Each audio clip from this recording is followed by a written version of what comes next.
بسم الله الرحمن الرحيم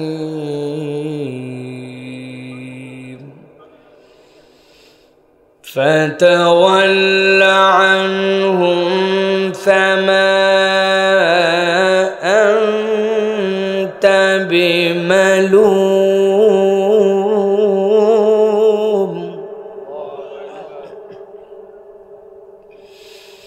وذكر فإن الذكرى تنفع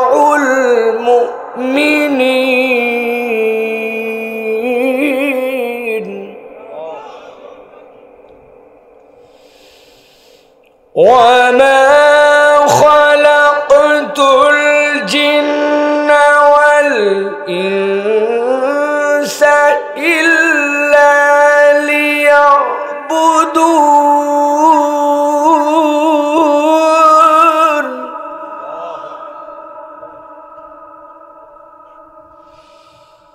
ما أريد منهم من رزق وما أريد أن يطعمون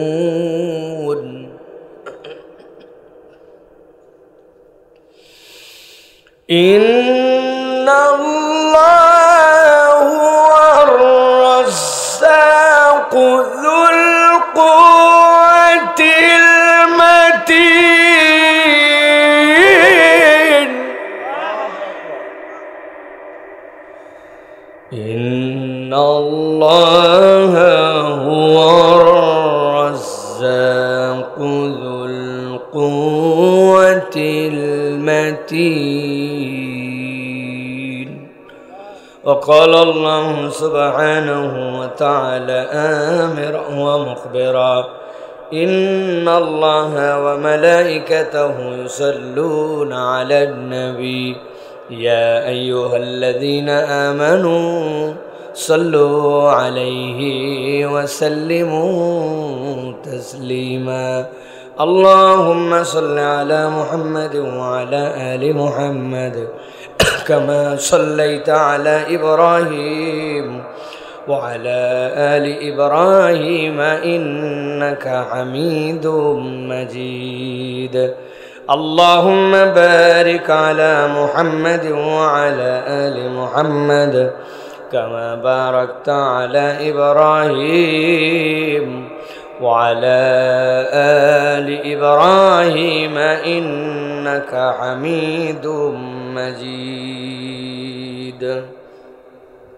আলহামদুলিল্লাহ আল্লাহ রাব্বুল আমিনের কৃতজ্ঞতা আদায় করছি যে আল্লাহ আজকে আমাদেরকে নওগাঁ রাত্রায়ের আমরুল কসবা আহসানগঞ্জ হাটের দক্ষিণে আজকে আমাদের এই আত্রায়ের অন্যতম সামাজিক সংগঠন আস্থা অ্যাসোসিয়েশনের উদ্যোগে তৃতীয়তম তাফসিরুল কোরআন মাহফিলের একদম শেষ অধিবেশনের শেষ পর্যায়ে আমাদেরকে হাজির করলেন সে আল্লাহ রাব্বুল আলামিনের কাছে আমরা কালিমাতুশ শুকর আদায় করি সকলে পড়ছি আলহামদুলিল্লাহ দরুদ এবং সালাম বর্ষিত হোক মানবতার মহান মুক্তির দূত আকায়ে নামদার তাজদারে মদিনা আপনার আমার প্রিয় রাসূল জনাবে মুহাম্মদুর রাসূলুল্লাহ সাল্লাল্লাহু আলাইহি ওয়াসাল্লামের প্রতি আজকের এই মোবারক মজলিসের সম্মানিত সভাপতি আলহাজ শেখ মঞ্জুরুল আলম মঞ্জু সাহেব চেয়ারম্যান 3 নং হাসানগঞ্জ ইউপি আত্রাই আজকের সম্মানিত প্রধান অতিথি আলহাজ রেজাউল ইসলাম রেজু ভাই আজকের সম্মানিত বিশেষ অতিথিবৃন্দ বিশেষ করে আমাদের মাঝে কিছুক্ষণ পূর্বে কথা বলেছেন আমাদের সম্মানিত চেয়ারম্যান মহোদয় কথা বলেছেন এখানে মাওলানা আব্দুর রাজ্জাক জিহাদি আমরুল কসবা মাদ্রাসার সম্মানিত উস্তাদ কিছুক্ষণ পূর্বে আপনাদের কাছে দীর্ঘ সময় মুগ্ধকর আলোচনা উপস্থাপন করলেন আমাদের উত্তরবঙ্গেরই আরেক কৃতি সন্তান আমাদের প্রিয় ভাই প্রিয় মুখ বহু প্রতিভার অধিকারী দেখতেও যেরকম আল্লাহ রাব্বুল আমিন তাকে অনেক সৌন্দর্য দিয়ে সৃষ্টি করেছেন আল্লাহ তার প্রতিভাগুলোকেও নানামুখী করেছেন আমাদের প্রিয় ভাই হাফেজ কারি মাওলানা আফতাব আহমেদ দামাত বারাকাতুহুল আলিয়া আল্লাহ রাব্বুল আমিন আমাদের এই ভাইটাকে আল্লাহ রাব্বুল আলামিনের দ্বীনের জন্য যেন কবুল করেন। আল্লাহ রাব্বুল আলামিন আমাদের সকলের এই আমিন বলার সাথে ফেরেশতার আমিন যুক্ত করে আল্লাহ তার দ্বীনের দাঈদেরকে খুলুসিয়াতের সাথে আল্লাহর দিকে মানুষকে ডাকার মতো মন মানসিকতা পরিবেশ আল্লাহ রাব্বুল আমিন যেন দান করেন, বলেন আল্লাহুম্মা আমিন। সুপ্রিয় উপস্থিতি, আজকে আপনাদের এই মোবারক মাহফিল আমাদের যে ছেলেরা আয়োজন করলো, যে চমৎকার পরিবেশ তারা আপনাদের সামনে উপস্থাপন করলো, এটার হক অনুযায়ী আমরা এটা ব্যবহার করতে পারছি কিনা এটার জন্য আল্লাহর কাছে আমাদেরকে কিন্তু জবাবদিহি করতে হবে। কেননা আমাদের এখন তরুণ সমাজ, ইয়াংরা, এদের মধ্যে অনেক মানুষ আছে যাদের ধারণা তারা দুনিয়ার সব জেনে ফেলছে, মানে তাদের জানার বাইরে আর কিচ্ছু নাই, এরকম ভাব নিয়ে ঘোরে না ভাই। চলাফেরার style, post pass, get up set up দেখলে মনে করে বাপ রে বাপ। কিন্তু আরে যদি জিজ্ঞাসা করেন ভাই এই গোসলের ফরজ কয়টা, দেখবেন পিক আপ তো আছে, পিক আপের সাথে পিক আপ রাখে বলবে জানা আছে। বলছে ভাই তোরে জিজ্ঞাসা করছে, জানা আছে তো বুঝছি কিন্তু বল। বলছে গোসলের ফরজ 3টা। বলে কি কি? দেখবেন উনি পিক আপ নিয়ে হয়তো বলছে লুঙ্গি, বদনা, গামছা। আছে কি না? যারা আপনারা মজা করে হাসলেন, চিন্তা করলেন কত বড় বলদ, গোসলের ফরজ জানে না। হ্যাঁ, কিন্তু এরকম অনেক মুরব্বী আমাদেরও আছে যে মুরব্বী অনেক দেশ চালায়, এখান থেকে আমেরিকা চালায়, রাশিয়া চালায়, আমেরিকার প্রেসিডেন্ট নির্বাচন চালায়, কিন্তু উনারা যদি বলেন নামাজের ভিতরে বাইরে ফরজ কয়টা, মুরব্বী তখন বলবে বেয়াদব কোথাকার, তোর আব্বার বিয়ের সময় আমি ছিলাম আর তুই আমার সাথে বেয়াদবি করতেছিস। কথা বলেন, একবারে ঘুমাই দেয় না ভাই। দুনিয়ার সব জানে, বাপ রে বাপ। বলছে একটা ওয়ার্ল্ড একাদশ গঠন করতে হবে তোমাকে, পৃথিবীর সব দেশ থেকে একটা করে বেস্ট প্লেয়ার নিতে হবে। মুরব্বী বলতেছে শোন বাবা, জাকলিশ আর নাকলিশ ম্যাক্সওয়েলে কিন্তু নেওয়া লাগে। উনি ম্যাক্সওয়েলকেও চেনে, কোন দেশের প্লেয়ার জানে না ভাই। কিন্তু উনাকে যদি বলা হয় আশারায়ে মুবাশশিরা আর 10 জন সাহাবী আল্লাহর নবী এক বৈঠকে বসে জান্নাতের ঘোষণা দিয়েছিলেন, 5টার নাম বলেন, বলবে মুরব্বীদের সাথে কি ব্যবহার করা লাগে এটা তোমার জানা নাই, বেয়াদব কোথাকার। আছে না ভাই? ওই সময় বেয়াদব বেয়াদব করে, আসলে এগুলো কিচ্ছু নাই। অনেকের আছে। এটা বলার উদ্দেশ্য প্রিয় ভাইরা, এই মাহফিলগুলা কেন করা হয়? এই মাহফিলগুলা করার একটা মৌলিক উদ্দেশ্য, দিনের কিছু জ্ঞান বিধিবিধান আমরা এখান থেকে হাসিল করব। এখন আল্লাহ আপনাকে অপরচুনিটিস দিলেন আর আপনি বেলার মধ্যে ঘুরে বেড়ালেন, মাহফিলে আসলেন না, বুঝালেন আপনি সব জানেন। আল্লাহর কাছে এই মাহফিল যেরকম নাজাতের ওসিলা হতে পারে, ওই রকম আপনার জন্য বিপদের কারণও হতে পারে, ঠিক না? এত সস্তা মনে করেন না এটাকে। নবীজি এটাকে বড় দাম দিয়েছেন। জান্নাতের মধ্যে ইমানদাররা যাবে, নবীজি বলছেন জান্নাতে যাওয়ার পরে এক জান্নাতীর সাথে আরেক জান্নাতীর দেখা হবে। দেখা হওয়ার পরে বলবে ভাই রে ভাই, একই এলাকায় ছিলাম, তুমি যে আলাদা কোনো আমল করতে তাও না, তুমি একবার হজ আমিও একবার হজ, কিন্তু জান্নাতে তোমার এই ফাটাফাটি ব্যাপার কি? জান্নাতের মধ্যেও গ্রেডে কম বেশি থাকবে। আপনার বাড়িতে একটা বাথরুম বানাইছেন, আপনার টাইলস আকিস কোম্পানির, আরেকজন বানাইছে ইটালিয়ান মার্বেলের, দুটার দাম এক তো। একটা ফ্ল্যাট 700 স্কোয়ার ফিট, আরেকটা 7000 স্কোয়ার ফিট, দুটো এক তো, দুটাই তো ফ্ল্যাট। আপনি বলুন দুটাই ফ্ল্যাট, দুটাই বাথরুম। জি না, এটার মধ্যে পার্থক্য আছে, ঠিক না? একজন 1.5 টনের জামা পরছে, জুব্বা বানাইছে, ওটা গজ 60 টাকা। আরেকজন জাপানি টরে বানাইছে, ওটা 350 টাকা। জামাও দুটা, কাপড়ও দুটা, কিন্তু পার্থক্য আছে কি না? ওই জান্নাতের ভিতরে ওই গ্রেড, বলবে আল্লাহ এ তো তোমার মর্যাদা ব্যাপার কি? নবীজি বলছেন ওই সময় ওই লোক বলবে আমার আমল তেমন কিছু ছিল না, তবে মাজালিসু জিকির যেইগুলা হতো, যেইগুলাতে কোরআন হাদিসের আলোচনা হতো, আমি দাঁত কামড়ায় ওখানে বসে থাকতাম, মাটি স্যাঁতস্যাঁতা, পোকার কামড়, মন অন্যদিক যাতে বলছে, কিন্তু মনে করছি যাই কোরআনের কথা শুনি। ওইটুকু বসে থাকার আমলের কারণে আল্লাহ জান্নাতে আমার মর্যাদা বাড়ায় দিয়েছে। আর আপনি মনে করেন বাড়িতে বসে থেকে ওয়াজ শুনে আপনার কাম হয়ে যাবে, তাই না? তরুণরা, ইয়াংরা, এই যে মোবাইল আছে না, মোবাইলে 2 ভাবে ডাটা ব্যবহার করা যায়। কয়ভাবে? কথা বলেন, কয়ভাবে? মুরব্বীরা না, মুরব্বী আপনি ডাটার কি বুঝতেছেন আন্দাজে? বাটন মোবাইলওয়ালা ডাটা বোঝাচ্ছে আমার। হ্যাঁ, এই যে ডাটা ইউজ করতেছেন, নেট, একটা সেলফ, আরেকটা হচ্ছে আপনার ওয়াইফাই। এখন আপনার বাড়িতে একটা রাউটার আছে, আপনার ফোনে তার পাসওয়ার্ড আছে, ওই রাউটারের একটা ফ্রিকোয়েন্সি আছে 500 মিটার। আপনি সুন্দর করে আপনার মোবাইলে যে কোনো সময় ইন্টারনেট ব্যবহার করতে পারেন। বুঝে থাকলে বলেন, আপনার মোবাইল, আপনার রাউটার, আপনার ডাটা, আপনার কেবল। এখন আপনি গেছেন আত্রায়ের মাছের বাজারে, বাড়ির থেকে 1.5 কিলোমিটার দূরে, কাজ করবে তো? বুঝে বলেন, করবে তো? কেন? আমার ডাটা, আমার মোবাইল, সমস্যা কোথায় বললে হবে না।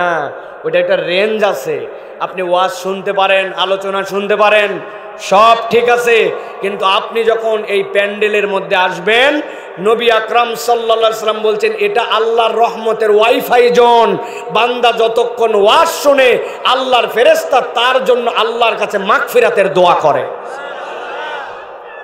এত সহজ মনে করেন না। এখানে লোক কম বেশি ডাজেন্ট ম্যাটার, কোনো এটাকে মিনিং করে না। লোক বেশি হলো না কম হলো।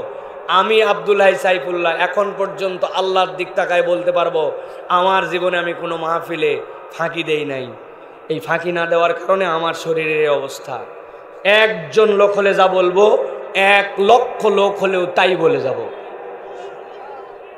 এটা আমার আমানত। আমি জানি এটা আমার জীবনের শেষ জায়গা হতে পারে। এটা আমার নসিহতের আল্লাহ আমাকে সুযোগ দিয়েছেন, অতএব আমি এটার আল্লাহর সাথে আমার হিসাব আছে একটা, ওই হিসাব মিলায়ে আমি চলাফেরা করি। তবে একটা জিনিস শুধু বলি, একবার হজে ছিলাম অনেক আগে। আমি আমার বাড়ি তো দারুসালামে, গাবতলী হাটের পাশে। তো খবর নিয়ে দেখি ফেসবুকে আসছে যে একটা গরু উঠছে গাবতলীর হাটে। এই গরুর দাম 20 লাখ। কত ভাই? আমার নওগাঁর ভাইয়েরা একটু মুখটা নড়াচড়া করেন। হ্যাঁ, আপনারা কি ওয়াজ পছন্দ করেন আমি কিন্তু জানি না, কিন্তু তারপরেও বলতেছিল কথা বললেন। কত দাম? গরুর মালিক হচ্ছে এক মহিলা, মহিলার নাম আবার সুন্দরী বেগম। হওয়ার সময় হয়তো সুন্দর হয়েছে, বাপমা সুন্দরী রেখে দিছে। সেই মহিলার গরু দাম দর করে সে বিক্রি হয়েছে 15 লাখ। আমি চিন্তা করছি জীবনে তো এই গরু আমার কেনার তৌফিক নাই, কিন্তু আমার বাড়ির থেকে গাবতলী যেতে লাগে 5 টাকা। অন্তত দেশে থাকলে গরু দেখার জন্য হলেও যেতাম। যেই গরু বিক্রি হয়েছে 15 লাখ, ওই গরুর জন্য একটা ট্রাক ভাড়া করছে। ওই ট্রাক ভাড়া হচ্ছে 30,000, গুলশানে নিয়ে যাবে। চিন্তা করছেন আপনি? ঠিক ওই হাটের মধ্যেই একজন লোক হয়তোবা আসছে, গতবার নিয়ত করছিল যে আল্লাহ মাসালা আগামীবার একটা কুরবানি দেবো, টাকা জড়ো করতে শুরু করছে। সে হচ্ছে রিক্সাওয়ালা, ভ্যানওয়ালা।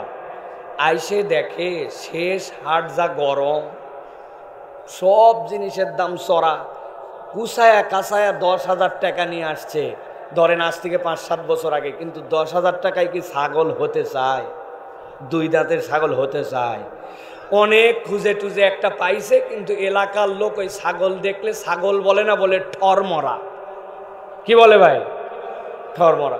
এখন ওই ছাগলই যাই হোক সামর্থ্যের মধ্যে কিনে কোমরের গামছা খুলে ছাগলের উপরে দিয়ে নিয়ে যাচ্ছে, লোকজন যেন অন্তত অপমান করতে না পারে। একজনের গরু 15 লাখ, ভাড়া 30,000, আরেকজনের ছাগলই 10,000, ভ্যান ওর নিজের। কুরবানির দিন, যেদিন কুরবানি হবে, কুরবানি গুলশানে হচ্ছে 15 লাখ টাকা দামের গরু, আর একটা ছাগল 10,000। আল্লাহ ফেরেশতাদেরকে পাঠাইছে, ফেরেশতা আগে গুলশানে যাও। তাই তো? ভালো করে বোঝেন। আল্লাহ বলছেন লা ইয়ানালাল্লাহু লুহুমুহা ওয়ালা দিমাউহা ওয়ালাকিন ইয়ানালুহুত তাকওয়া মিনকুম। আল্লাহ তোমার রক্তও দেখে না, গোস্তও দেখে না, আল্লাহ দেখে তোমার দিল। আল্লাহ চাইলে ওই 10,000, ওই 15 লক্ষ দুটাই নিতে পারেন। আমিও বলতে চাই, লোক কয়জন হলো, আয়োজন কত গভীর হলো, আল্লাহ দেখে না। আল্লাহ দেখে অন্তর নিয়ে যদি একজন আসে, আজকে আমাদের ছেলেদের আয়োজন সফল। ঠিক কিনা? লোক গুনেন না। আপনি কোন মন নিয়ে আসছেন, এটা আপনি আল্লাহর সাথে নিয়ত ঠিক করেন। আমার আল্লাহ রাব্বুল আমিন বলছেন, দুনিয়ার মানুষ ভালো করে খেয়াল করো, ফাতাওয়াল্লা আনহুম ফামা আনতা বিমালুম। আল্লাহ বলছেন দুনিয়ার মানুষ, আমি রব্বুল আমিন তোমাকে যে দুনিয়ার বুকে সৃষ্টি করে দিলাম, দুনিয়াকে তোমাকে যে পাঠালাম, আর তুমি যে কোরআন শোনার জন্য এখানে হাজির হলে, আল্লাহ বলছেন এইটা যেন তেন বিষয় নয়। নবীকে আল্লাহ বলছেন ওয়াযাক্কির ফাইন্না যিকরা তানফাউল মুমিনিন। ও আমার হাবিব, আপনি এইটাকে বান্দাদের কাছে জানায় দেন, আমি আল্লাহ গ্যারান্টার হলাম, ফাইন্না যিকরা তানফাউল মুমিনিন, অবশ্যই আমার কোরআনের এই জিকির আমার বান্দাদের জন্য উপকারে আসবে। সুবহানাল্লাহ। আমরা মনে করছি কেবলমাত্র কোরআনুল কারীম যদি তেলাওয়াত করি এক আয়াত আমার জন্য 10টা নেকি, আমি যদি কোরআনের অমুক অমুক সূরা তেলাওয়াত করি আমার জন্য অমুক অমুক ফায়দা। কিন্তু আল্লাহ রাব্বুল আমিন যে তানফাউ শব্দ ব্যবহার করেছেন, মুফাসসিররা ব্যাখ্যা করছেন এই তানফাউ দ্বারা আল্লাহ কোনো কিছুকে খাস করেন নাই। একটা বান্দার রিজিকের টানাটানি, শরীরের অসুস্থতা, মন ভালো না, যা কামাই করে সেইটা দিয়ে সংসার চলে না, সন্তানটা কথা শোনে না, পরিবারের মধ্যে শান্তি নাই, নানান ধরনের সমস্যায় জর্জরিত আছে বান্দা। আল্লাহ বলছেন সমস্যা যেখানে কোরআনের জিকির যদি থাকে, আল্লাহ চাইলে যে কোনো সমস্যায় এর দ্বারা উদ্ধার করে দিতে পারে। আল্লাহ রাব্বুল আমিন এর পরে বলছেন, ও দুনিয়ার মানুষ, আমি তোমাকে কেন সৃষ্টি করলাম জানো নাকি? আল্লাহ বলছেন, ওয়া মা খালাকতুল জিন্না ওয়াল ইনসা ইল্লা লিয়াবুদুন। এই দুনিয়ার মানুষ, আমি রব্বুল আমিন তোমাকে আর জিন জাতিকে সৃষ্টি করেছি আমার ইবাদতের জন্য। তবে মনে করো না তুমি আল্লাহর ইবাদত করে বিরাট কিছু করে ফেলো, আল্লাহর ইবাদত করে তুমি আল্লাহর বিরাট উপকার করতেছো, এই ভুল বুঝ নিয়ে চলাফেরা করো না। আল্লাহ রাব্বুল আমিন বলছেন, মা উরিদু মিনহুম মির রিজকিন ওয়া মা উরিদু আন ইউতঈমুন। দুনিয়ার সব মানুষ যদি আল্লাহর ইবাদত ছেড়ে দেয়, আল্লাহর কিচ্ছু যায় আসে না। দুনিয়ার সব মানুষ যদি ইবাদত করে, তাতেও আল্লাহর ইজ্জত একটু মাত্র কমে বা বাড়ে না। আল্লাহ বলছেন, আমি তাদেরকে তাদের পক্ষ থেকে খাওয়াও আশা করি না, আমি তাদের পক্ষ থেকে রিজিকও আশা করি না, বরং আল্লাহ বলছেন, ইন্নাল্লাহা হুয়ার রাজ্জাকু যুল কুওয়াতিল মাতিন। তোমার রব এমন একজন রাজ্জাক, আল্লাহ বলছেন ওই রাজ্জাক যিনি দুনিয়াবাসীর থেকেও অমুখাপেক্ষী। অতএব আল্লাহ এই আয়াতে কারিমার শেষে এইটা দ্বারা বুঝাতে চান, বান্দা তুমি যদি কোরআনের জিকিরের সাথে থাকো, ফা ইন্না যিকরা তানফাউল মুমিনিন, এই জিকির তোমার উপকার অনেক করবে। তার মধ্যে একটা, তোমার রিজিকের যত টানাটানি আছে আল্লাহ সবগুলা দূর করে দিবে। বলেন তো এখানে রিজিক মানে কি ভাই? বলেন, রিজিক মানে ধান চাল ভাত বাজার, তাই তো না। রিজিক মানে আল্লাহর পক্ষ থেকে আপনার যা নিয়ামত সবগুলা রিজিক। আজকে বহু লোকেই গ্রামে, কিন্তু সবাই সেখানে বসতে পারে নাই, আল্লাহ আপনাকে তৌফিক দিয়ে এখানে বসায় দিল, এটা আল্লাহর পক্ষ থেকে রিজিক। সুবহানাল্লাহ। বহু লোকের সন্তান আছে, বাপ আফসোস করে বলে, আহারে মরে যায় না কেন আমার সন্তান, আমার মুখে চুন খালি লাগাই দিয়েছে, ওই মরে গেলে আমি বাঁচে যাই। অথচ হওয়ার সময় ওই সন্তান হওয়ার পরে মনকে মন মিষ্টি খাওয়াইছিল, ঠিক কিনা? কিন্তু আল্লাহ আমার সন্তানটাকে ওরকম দেয় নাই। আমার সন্তানটা অন্তত পক্ষে আমার কথা শোনে, আমার সন্তানটা অন্তত পক্ষে ইমানদার।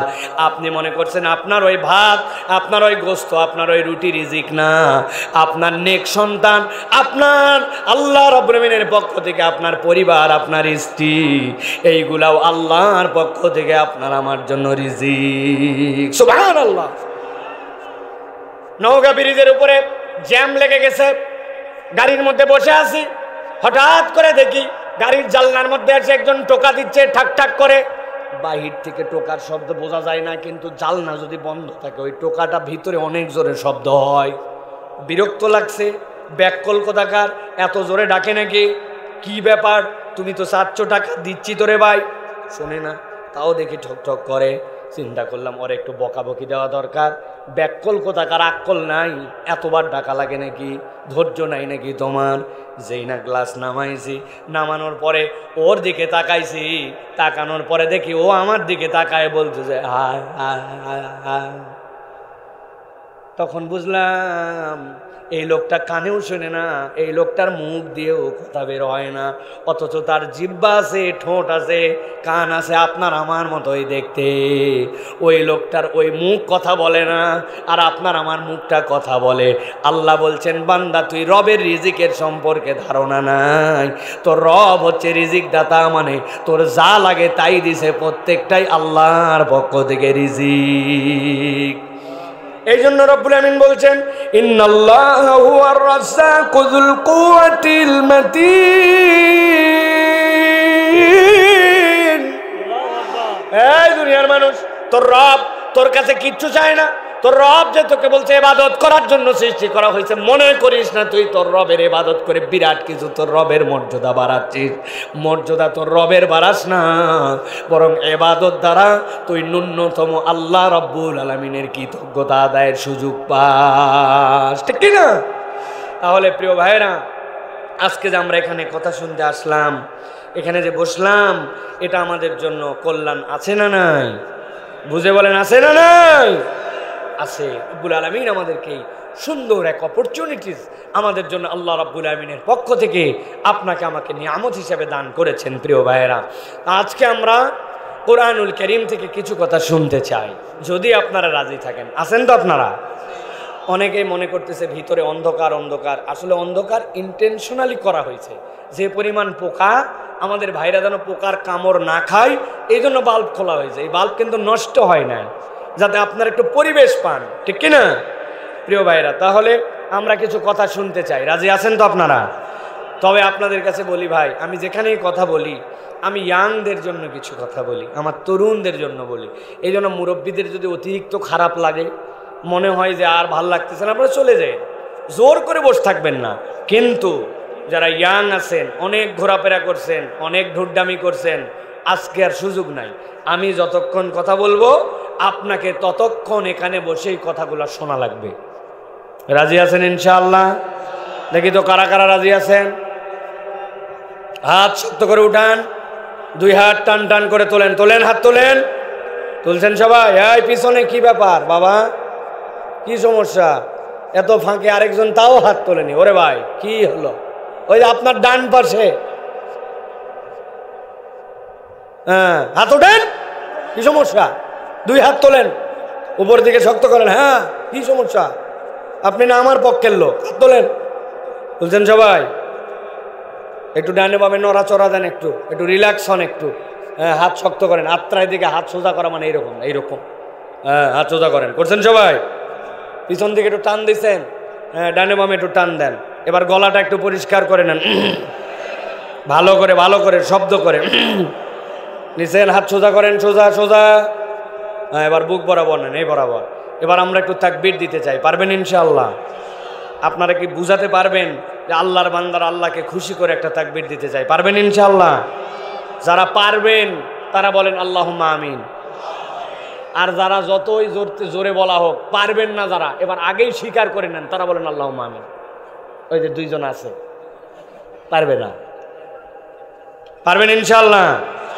হাত বুক বরাবর রাখছেন না নামাই ফেলছেন? এই বরাবর বুক টান করেন। হ্যাঁ, আমি যখন লিল্লাহি তাকবীর বলবো, উপর দিকে হাত ছুঁড়ে দিয়ে আল্লাহু আকবার বলতে হবে। পারবেন ইনশাআল্লাহ? দেখি এবার একটু কিরকম শব্দ হয়, আমাদের আত্রায়ের জমিন কাঁপে কিনা। পারবো ইনশাআল্লাহ? দেখে একটু তাকবীর দেন। লিল্লাহি তাকবীর, লিল্লাহি তাকবীর। আল কোরআনের আলো, আল হাদিসের আলো, তোমার নেতা আমার নেতা, তোমার নেতা আমার নেতা, আলেম ওলামা যেখানে, লিল্লাহি তাকবীর। আলহামদুলিল্লাহ। শয়তান যেইগুলাকে একটু উস্কাই দিছিল, এইগুলা আর নাই, ঠিক না ভাই? আমরা অল্প একটু সময় কোরআনুল কারীম থেকে কিছু কথা শুনতে চাই। আল্লাহ রাব্বুল আলামিন যেন আমাদেরকে কবুল করেন, বলেন আল্লাহুম্মা আমিন। খুব লম্বা কথা বলবো না, তবে নির্ধারিত একটা প্রসঙ্গে অত্যন্ত গুরুত্বপূর্ণ। আমার মুখ থেকে যদি না শোনেন এর আগে, তাহলে এইভাবে কখনো এই আলোচনা আপনি শোনেন নাই, এটা আমি গ্যারান্টি দিলাম। এই জন্য আমি বলতে চাই যে এই কথাটা আমরা রিসিভ করব এবং এই কথাটা আমরা আমলের নিয়ত করে আমরা বাড়িতে যাওয়ার চেষ্টা করব ইনশাআল্লাহ। আমি মাত্র 4টা আয়াতে কারিমা থেকে আপনাদের কাছে কথা বলবো, সর্বোচ্চ যদি যায় ঘন্টাখানিক হতে পারে, এর আগেও হলে শেষ। আলহামদুলিল্লাহ, রাজি আছেন তো ইনশাআল্লাহ? কিন্তু মজা হচ্ছে যে 4 আয়াতে কারিমা বলবো, আপনি যদি একটা শুনে চলে যান আপনি বুঝবেন না। আল্লাহ এটাকে এমনভাবে সাজাইছে, ওই পারে প্যান্ডেলের একটা পার্ট, মধ্যে একটা পার্ট, ওই পারে একটা পার্ট, এই 3টা মিলায় যেরকম একটা মূল সামিয়ানা হয়েছে, এই 4 আয়াত মিলায়া আল্লাহ রাব্বুল আমিন একটা বার্তা আমাদেরকে দিয়েছেন। সুতরাং 4 আয়াত না বুঝলে আমরা বার্তা বুঝবো না, আর 4টা বুঝলে দিল ঠান্ডা হয়ে যাবে ইনশাআল্লাহ।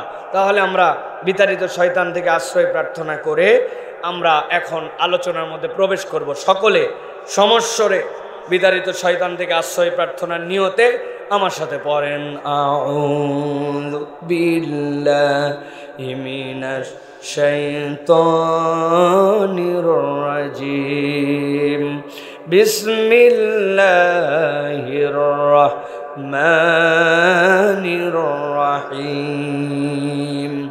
يوم ترى المؤمنين والمؤمنات يسعى نورهم بين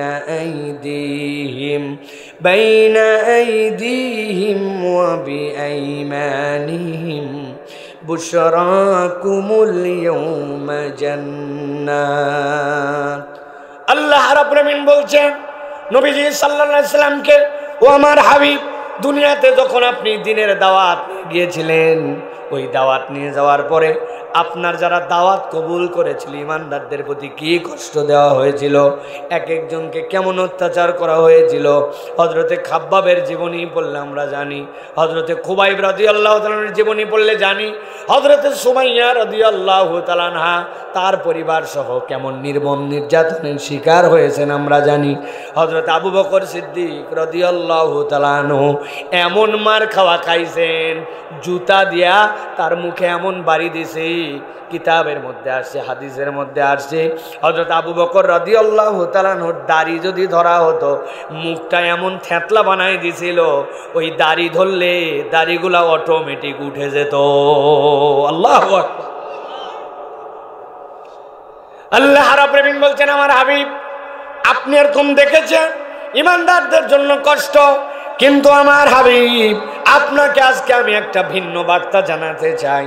ইয়াউমা তারাল মুমিনিনা ওয়াল মুমিনাত, যেদিন কিয়ামত হয়ে যাবে আল্লাহ আপনাকে মাকামে মাহমুদে বসায় দিবেন। ওই মাকামে মাহমুদে বসার পরে আপনি যতগুলা হাসরের ময়দানে মুমিন পুরুষ আর মুমিন নারী আছে তাদেরকে আপনি দেখতে শুরু করবেন। যেই না মুমিন নারী আর মুমিন পুরুষকে আপনি দেখবেন, আপনি তাকায় দেখবেন দুনিয়াতে যারা ইমানের কারণে কষ্ট করে আসছিল, আজকের দিন আল্লাহ ভিন্ন একটা খেলা তাদেরকে দিয়েছেন।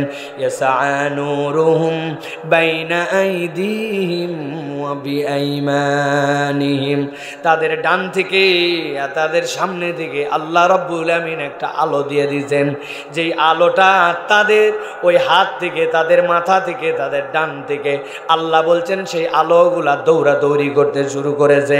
বান্দারা যেই না আলো পেয়ে গেছে, আল্লাহর একদল ফেরেশতা তাদের কাছে আসছে। ফেরেশতারা আসার পরে বলছে, বুশরাকুমুল ইয়াউম জান্নাতুন তাজরি মিন তাহতিহাল আনহার। ওই ফেরেশতারা এসে বলছে, আলোওয়ালারা, আল্লাহ রাব্বুল আমিন তোমাদের জন্য জান্নাতের ঘোষণা দিয়ে দিয়েছেন, এমন জান্নাত যেই জান্নাতের পায়ের নিচ দিয়ে তোমাদের জন্য নহরমালা প্রবাহিত। ফেরেশতাদের এই ঘোষণার সাথে সাথে ফেরেশতারা তাদেরকে জানাই দিবে, খালিদিনা ফিহা, ওই জান্নাতে ঢোকার রাস্তা আছে, কিন্তু ওই জান্নাতে ঢুকলে আনন্দ আর তোমাদের জন্য ফুরাবে না। আল্লাহ রাব্বুল আমিন বলছেন, আমার হাবিব আপনি আপনার উম্মতকে জানাই দেন, দুনিয়াতে কেউ হয়তো বা একটা দোকানের কর্মচারী ছিল, হঠাৎ করে দোকান একটা কেনার তৌফিক হয়ে গেছে, মানুষ বলে লোকটা সফল, আগে ছিল সাধারণ মানুষ হয়ে গেছে চেয়ারম্যান, বলে এই মানুষটা নেতা হিসাবে সফল। অমুক ছেলে 2টা বিশ্ববিদ্যালয়ে চান্স পেয়ে গেছে, বলে বাপ হিসাবে সফল। বিয়ে দিছে, একটা ভালো জামাই পাইছে, বলে ওই মেয়ের বাপ হিসাবে, শ্বশুর হিসাবে সফল। দুনিয়ার মানুষ সফল সফলতার দানা নানান ধরনের বিশ্লেষণ করে। আল্লাহ বলছেন 1 নম্বর আয়াতে, যেই জান্নাতীরা ওই দিন ডান থেকে আর সামনে থেকে আলো পাবে, জান্নাতের ঘোষণা পাবে, আর তাদেরকে বলা হবে আর ঢুকলে বের করা হবে না। আল্লাহ বলছেন আমার হাবিব আপনি তাদেরকে জানাই দিয়ে রাখেন, যালিকা হুয়াল ফাউজুল আযীম। এই ঘোষণা পাবে যারা, আল্লাহর কাছে চূড়ান্ত সফল তারা। সুবহানাল্লাহ। একটা আয়াত শেষ, কয়টা আয়াত বলবো বলছি? কথা বলেন কয়টা? ভালো করে খেয়াল করেন। একটা আয়াত শেষ, তবে এটা মাথার মধ্যে ঢুকান। নবীজি দেখতেছেন জান্নাতে যাওয়ার আগে যত মুমিন পুরুষ আর মুমিন নারী সকলকে আল্লাহ রাব্বুল আলামিন আলো দিলেন সামনে থেকে আর ডান থেকে, আর তাদের জান্নাতের ঘোষণা হয়ে গেল। জান্নাত থেকে কখনো বের করা হবে না সেটাও জানানো হলো। দেখতেছেন কে? দেখতেছেন আল্লাহর নবী। কে দেখতেছেন? আল্লাহ রাব্বুল আলামিন বলছেন ইয়াউমা তারা, হে নবী আপনি দেখবেন। এবার চলেন দ্বিতীয় আয়াতে কারিমা, এটা মাথার মধ্যে ঢুকায় রেখে দেন।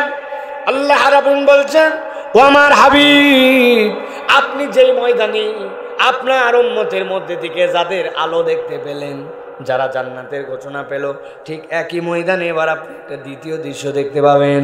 একটা দ্বিতীয়, সেখানে একটা পরিস্থিতি আল্লাহ রাব্বুল আমিন সেখানে হাজির করবেন। কি পরিস্থিতি? আল্লাহ বলছেন ইয়াউমা ইয়াকুলুল মুনাফিকুনা ওয়াল মুনাফিকাতু লিল্লাযীনা আমানু নজুরুনা নাকতাবিস মিন নূরিকুম কিলা ইরজিউ ওয়ারাকুম ফালতামিসু নূরা।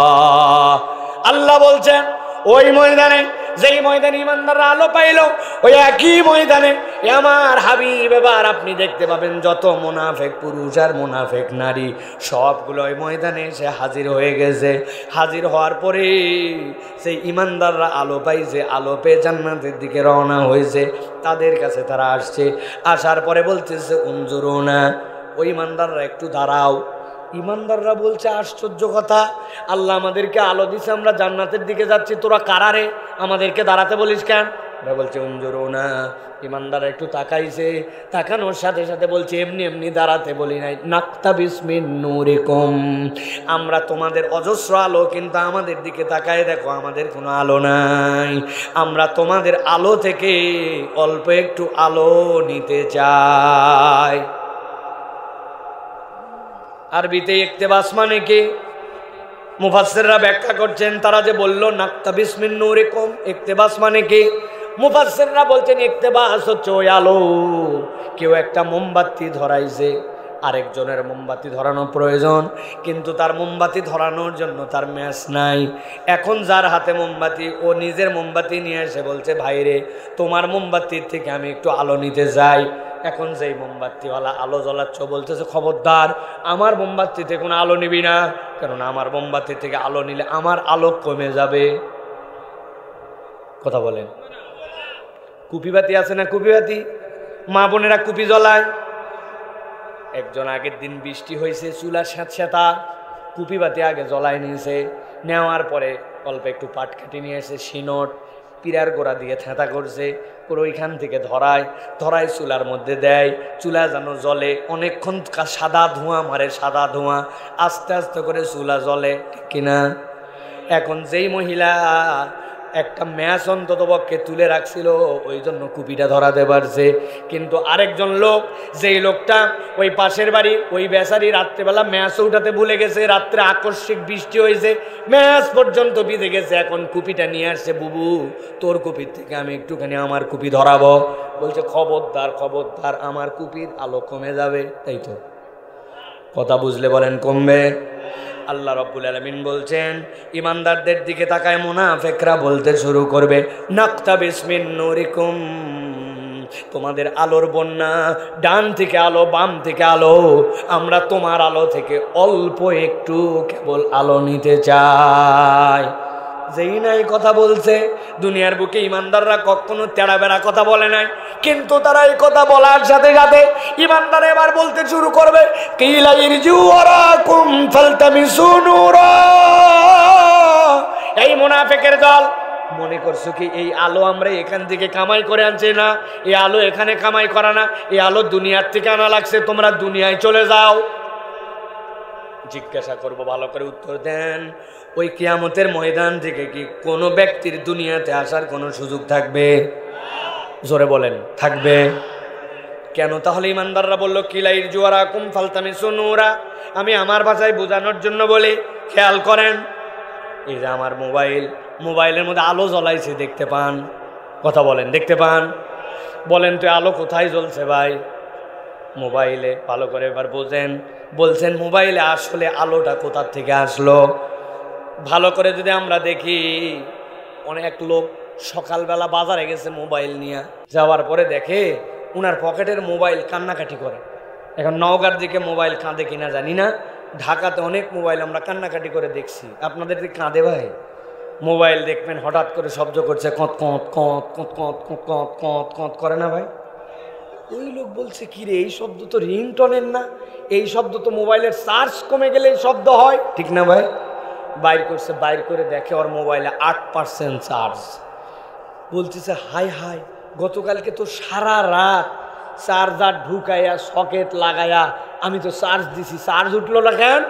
অনেকক্ষণ পরে মনে হয়েছে, হাই রে, সকেটও ঢুকাইছি, চার্জারও লাগাইছি, কিন্তু পাশে একটা সুইচ ছিল, ওটা অন করতে ভুলে গেছি। এখন বুঝে থাকলে বলেন, সুইচ যদি অন না করে চার্জ উঠবে? প্রিয় ভাইয়েরা, ভালো করে বোঝেন তাহলে যে আপনার মোবাইলে 5000 মিলিঅ্যাম্পের একটা ব্যাটারি আছে, ওটার থেকে লাইট জ্বলে, কিন্তু এই আলো মোবাইলের না।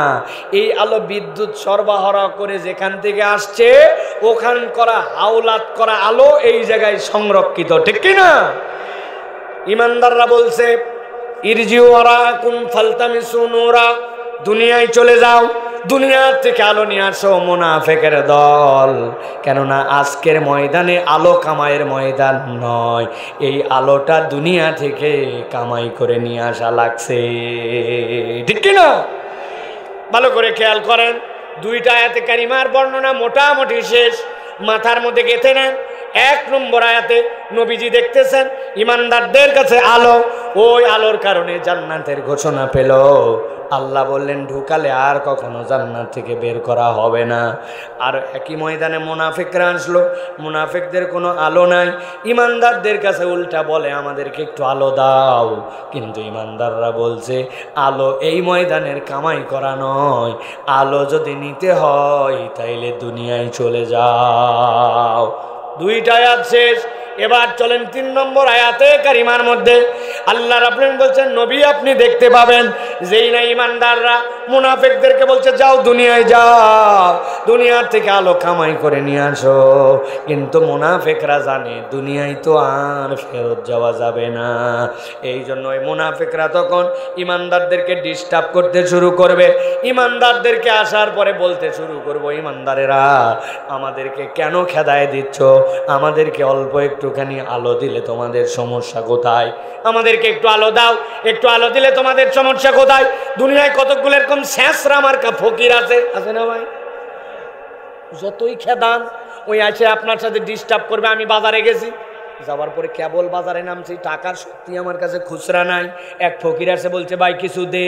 আমি বললাম, ভাই এখন খুচরা নাই, একটু পরে আয়, আমার টাকা খুচরা হলে তোরে দিয়ে যাব। 30 সেকেন্ড পরে আবার আসছে আমার কাছে, আসার পরে বলতেছে, ভাই কিছু একটু দে। আমি বললাম, ভাই তোরে না বললাম পরে আসতে? ওই বলছে, পরেই তো আসলাম। 30 সেকেন্ড ওর কাছে পরে। বেকায়দায় পড়ছি আমি, কিরে এইরকম শেষরা হলে কি করার? মানি ব্যাগ খুঁজে খুঁজে ঈদের সময় যে নতুন 10 টাকা ছিল, ওইটা একটা 10 টাকার নিয়ম ওই জায়গাতে বিদায় হয়েছে, কিন্তু ওনারে না দিয়া বিদায় করার উপায় নাই। এরকম কতগুলা শেষরা মার্কা লোক আছে না? না, ওই মুনাফিকরা এখন ডিস্টার্ব করতে শুরু করছে, আলো দাও, একটু আলো দাও। আল্লাহ রাব্বুল আলামিন বলছেন, দুনিয়ার বুকে যখন ইমানদার আর মুসলিম যারা ছিল, আমি রব্বুল আমিন তাদেরকে আমার মৌলিক নিয়ামত দেওয়ার ক্ষেত্রে কখনো আলাদা করি নাই।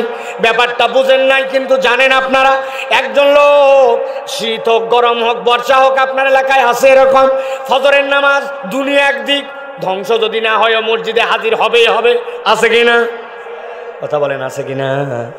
আবার এরকম ভিআইপি মুসল্লিও আছে, জুম্মার দিন 1:15টার সময় রওনা দেয়, মসজিদের সামনে যাওয়ার পরে মোবাইল উপরে ঠেলে, নিচে ঠেলে, ডানে ঠেলে, বামে ঠেলে, এরপরে ঠেলতে ঠেলতে 1:15, বাংলা আলোচনা শেষ, সুন্নত শেষ, খুতবা শেষ, একামতে যখন কতকামাতি সালাহ, উনি তখন এক জুতা বাইরে আরেক জুতা ভিতরে শিশুর কেটে মসজিদে ঢোকে।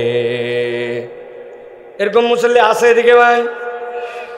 ভালো করে বোঝেন, যেই লোক ফজর ছাড়ে না ওই লোক ধান লাগাইছে 1 বিঘাতে তার 20 মণ, আর যেই বেটা নামাজ পড়ে না সপ্তাহে একদিন, ওর হচ্ছে 1 বিঘাতে 3 মণ। তাই না? ওই ব্যক্তি যা আবাদ করছে তারও আবাদ, ও কুষার লাগাইছে, ওর কুষারও মিষ্টি, বেনামাজির কুষারও মিষ্টি। আল্লাহ বলছেন দুনিয়াতে তুমি মুজরিম হওয়ার মুমিন হও, আল্লাহ মৌলিক নিয়ামত দেওয়ার ক্ষেত্রে আল্লাহ রব্বুল আলামিন সকলকেই সমানভাবে দেন। সূর্যের আলো ইমানদারও পায়, অক্সিজেন ইমানদার বেঈমান উভয়েই পায়, কিন্তু আল্লাহ বলছেন যে ইমানদারেরা কিয়ামতের দিনে আলো পেয়ে গেল আর মুনাফিকদের আলোহীন করে দেওয়া হলো। এরপরে আল্লাহ বলছেন ওই মুনাফিকরা যখন ডিস্টার্ব করতে শুরু করবে ইমানদারদেরকে, আল্লাহ বলছেন সাথে সাথে 3 নম্বর ঘটনাটা সেখানে ঘটবে। আল্লাহ বলছেন ফাদুরিবা বাইনাহুম বিসুরিল্লাহু বাব বাতিনুহু ফীহির রাহমা ওয়া যাহিরুহু মিন কিবালিহিল আযাব।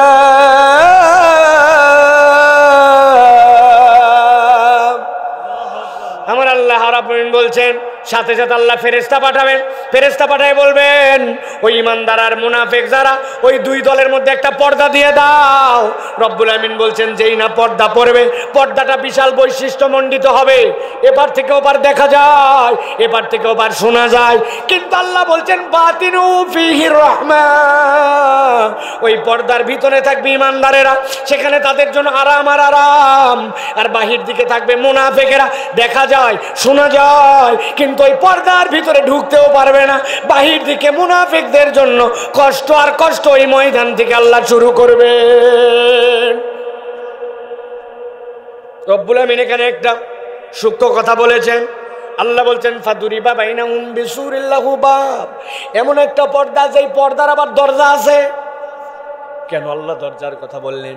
মুফাসসিররা ব্যাখ্যা করছেন দুনিয়াতে মুনাফিকরা ইমানদারদের প্রকৃতার্থে কোনো ক্ষতি করতে পারে নাই, কিন্তু ইমানদারদের একটা ক্ষতি করছে, প্রচুর পরিমাণে মানসিক কষ্ট দিয়েছে, ঠিক কি না?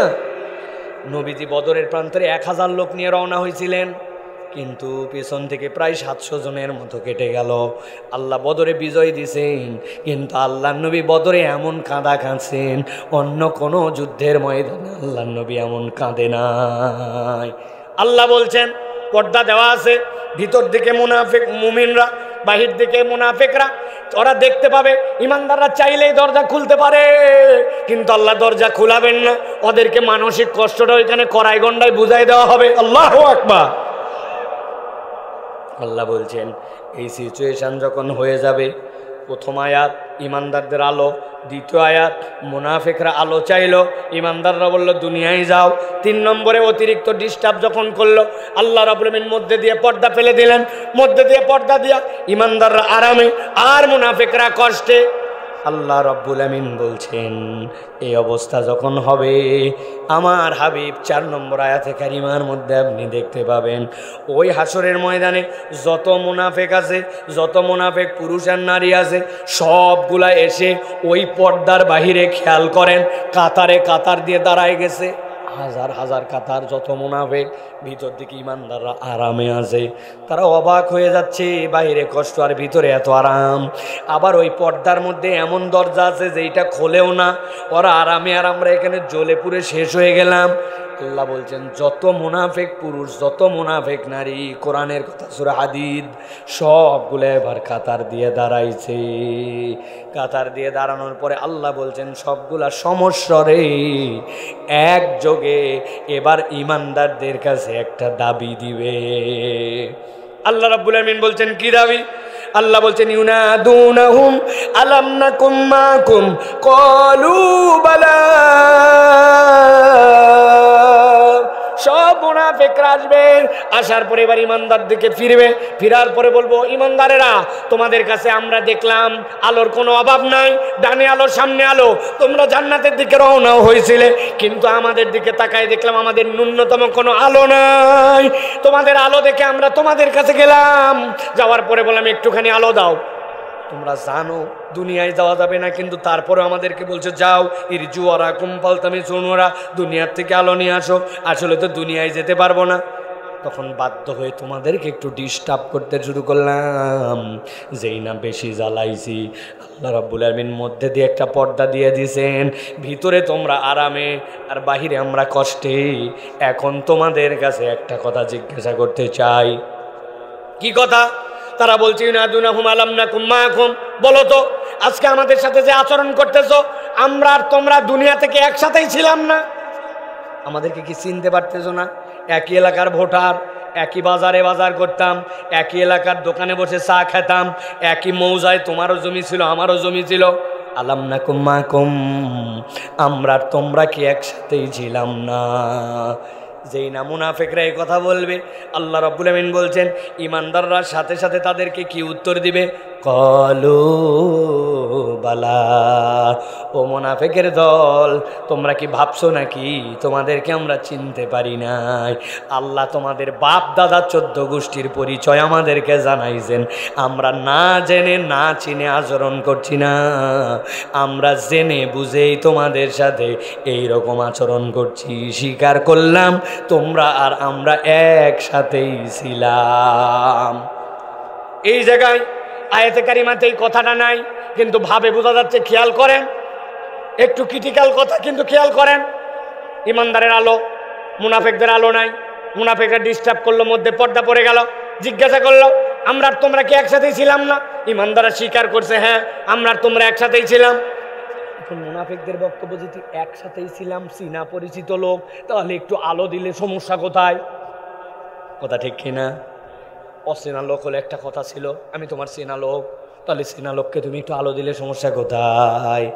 আমার আল্লাহ এবার বলতে শুরু করেছেন, ওই দিন ইমানদারেরা মুনাফিকদেরকে এবার বলতে শুরু করবে, ও মুনাফিকের দল, আমাদের আলোর অভাব নাই, তোমাদের আলো নাই, দুনিয়াতে একসাথেই ছিলাম, কিন্তু এত কিছুর পরেও আজকে তোমাদেরকে আলো যে আমরা দিতে পারছি না, তোমাদের এই নূর হারাবার দুনিয়াতে 4টা কাজ ছিল। তোমরা যে আলোহীন, কারণ দুনিয়াতে 4টা খাসলত তোমাদের ছিল। এবার চিৎকার করে বলতে হবে আলো হারাবার তাহলে মুনাফিকদের কারণ কয়টা? হয় নাই। হাতগুলা রেডি করেন এরকম করে, নিচের দিকে হাত রেডি করেন এরকম। আমি যেই বলবো কয়টা, আপনি যেই হন না কেন হাত তোলা লাগবে। বলেন তো মুনাফিকদের আলো হারাবার কারণ কয়টা? সব হাত ওঠে নাই। আরেকটা চান্স, ইউটিউবার ভাই, হ্যাঁ আপনারও মাপ নাই। হ্যাঁ আমরা সব এক জান্নাতে থাকতে চাই, ঠিক কিনা? আপনি আবার 10-12টা কারণ বার করছেন কোত্থেকে? 2 হাত তুলে, এতগুলা কারণ তো কোরআনে নাই। হাত নামান। এবার একসাথে বলেন মুনাফিকদের আলো হারাবার কারণ কয়টা? ওই যে বাচ্চাগুলো হাত তোলেন, ওই যে মোবাইল আলা, ওই যে সবুজ গেঞ্জি, হ্যাঁ একবারে গেলে না, হাত নামাও। আরেকটা চান্স দিলাম, মুনাফিকদের আলো হারাবার কারণ কয়টা? অনেকে বলবেন হুজুরে, হাত নামান, এত এইগুলা করাচ্ছেন কি জন্য? এটা করানোর কারণ আছে আমার। আমাদের বেশিরভাগ ওয়াজ বাড়ির যায় না, ঠিক কিনা ভাই? আসার পরে বলে বক্তা একটা আনছিল, ফাটায় ফেলছে। বউ বলছে কি ফাটালো? বলছে তা বলতে পারবো না, কিন্তু ফাটাইছে। কতক্ষণ গজল ফাটাইছে, কতক্ষণ উমুক ফাটাইছে। এই ফাটাফাটির কারবার নাই। আজকে জোড়াতালি নিয়ে বাড়ির যাওয়া লাগবে, ঠিক কিনা? মুনাফিকদের আলো হারাবার কারণ হচ্ছে 4টা। আল্লাহ রাব্বুল আলামিন এই কারণগুলা বর্ণনা করছেন। তবে কারণগুলায় ঢোকার আগে 2টা প্রশ্নের উত্তর আপনাদের কাছে জানতে চাই। আপনাদের আইকিউ টেস্ট করে দেখি তো, তাহলে আলোচনা বোঝা সহজ হবে। খেয়াল করেন, বলেন তো ভাই, আল্লাহ রাব্বুল আলামিন কি কিয়ামতের ময়দান কায়েম করে দিয়েছেন? কথা বলেন, কায়েম হয়ে গেছে? এবার 2 নম্বর উত্তর দেন, আল্লাহ কি ইমানদার আর মুনাফিকদেরকে আলাদা করে দিয়েছেন? তাহলে একটু গভীর হৃদয় দিয়ে ভাবেন, ইমানদার আর মুনাফিক আলাদা হয় নাই, কিয়ামতের ময়দান কায়েম হয় নাই। কিন্তু আল্লাহ কোরআনে এইটা দিলেন। আত্রায়ের মানুষ 2024 সালে বসে বসে এই জায়গায় এই ওয়াজ শুনল। রব চান যেদিন কিয়ামতের ময়দান হবে, যেদিন ইমানদার আর মুনাফিক আলাদা হবে, আমি আল্লাহ দুনিয়ায় সব প্রশ্ন সবাই গোপন রাখে, কিন্তু আমি আল্লাহ আগেই ফাঁস করলাম, একটা বান্দাও যেন মুনাফিকের দপ্তরে পড়ে জাহান্নামে না যায়। আমার বান্দাকে আমি জান্নাতে যাওয়ার জন্য সৃষ্টি করেছি। কেমন দয়ার রব, কেমন মায়ার রব, ওই বিবেচনা নিয়ে এবার কথা শোনেন। এবার ইমানদারেরা বলছে, ইউনাদুনাহুম আলাম নাকুম মাকুম ক্বালু বালা ওয়ালাকিন্নাকুম ফাতাতুম আনফুসাকুম ওয়া তারাব্বাসতুম ওয়ারতাবতুম ওয়া গরাতকুমুল আমানিয়ু হাত্তা জাআ আমরুল্লাহ। আমার আল্লাহ রাব্বুল বলছে, এবার ইমানদাররা বলতে শুরু করছে, ও মুনাফিকের দল, আলোর অভাব আমাদের নাই, কিন্তু আজকে তোমরা যে আলো পাও না, দুনিয়াতে তোমাদের এক নম্বর অপরাধ ছিল, ওয়ালাকিন্নাকুম ফাতানতুম আনফুসাকুম, দুনিয়াতে তোমরা নিজেরা নিজেদেরকে এমন পরীক্ষার মধ্যে ফেলেছিলে যেই পরীক্ষা আল্লাহ দেয় নাই। এমন পরীক্ষার মধ্যে ফেলছিলা যেই পরীক্ষা আল্লাহ দেয় নাই। মাথা ঠান্ডা, গরম ওয়াজ না এটা। বলেন তো, আমরা নিজেরা কি নিজেদেরকে এরকম কোনো পরীক্ষার মধ্যে ফেলি? কেমনে? অনেকে বলছেন না, কি উত্তর হবে জানি না, দেখেন তো একটু মিলান। দুইজনের খুব দোস্তালি, বাপরে বন্ধুত্ব। এক দোস্ত বিড়িখোর, আর একটা বিড়ির ধোঁয়া পর্যন্ত সহ্য করতে পারে না। ওই বন্ধু যেই না বিড়ি ধরাইছে বলছে, ফাঁকে যায় ধরাবি, বিড়ির গন্ধে কিন্তু আমার কাশি হয়। কিন্তু বন্ধুত্ব দূর করে নাই।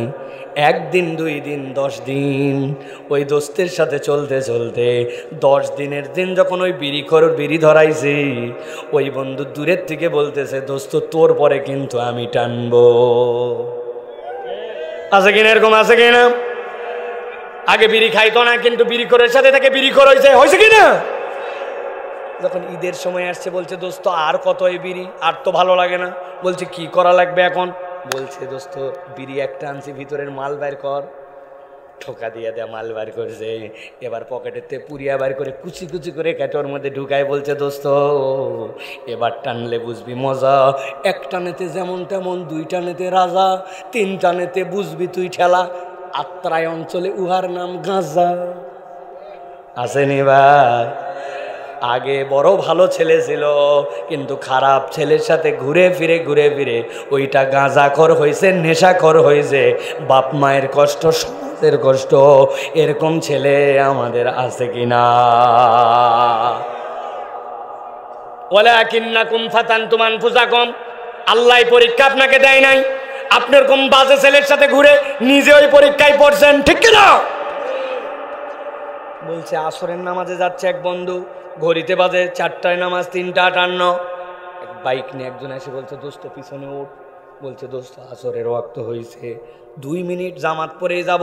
বলছে, আজকে বাইক পাইছি, এই বাইক দিয়ে এখন আত্রাই নাটোর রোডে পিক আপ মারা টান হবে, উঠলে উঠ, না হলে বন্ধুর অভাব নাই। নামাজ প্রত্যেক দিনই থাকবে, বাইক প্রত্যেক দিন পাওয়া যাবে না। ওই কনফিউশনের মধ্যে পড়ে গেছে, আস্তে করে নামাজ বাদ দিয়ে বাইকে উঠছে।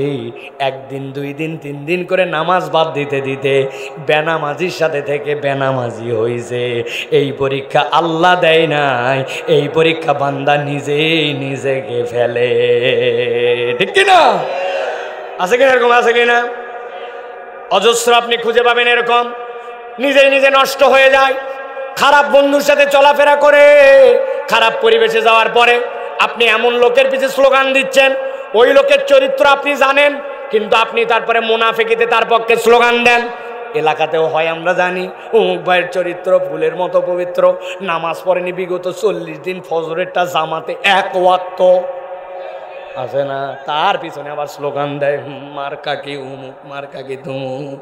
আপনি খারাপের সাথে ঘুরতে ঘুরতে, ওই স্লোগান দিতে দিতে আপনি নারায়ে তাকবীরের স্লোগান পর্যন্ত তাদের পক্ষে নাই, আপনি আল্লাহু আকবারটাও বলার অধিকার বঞ্চিত।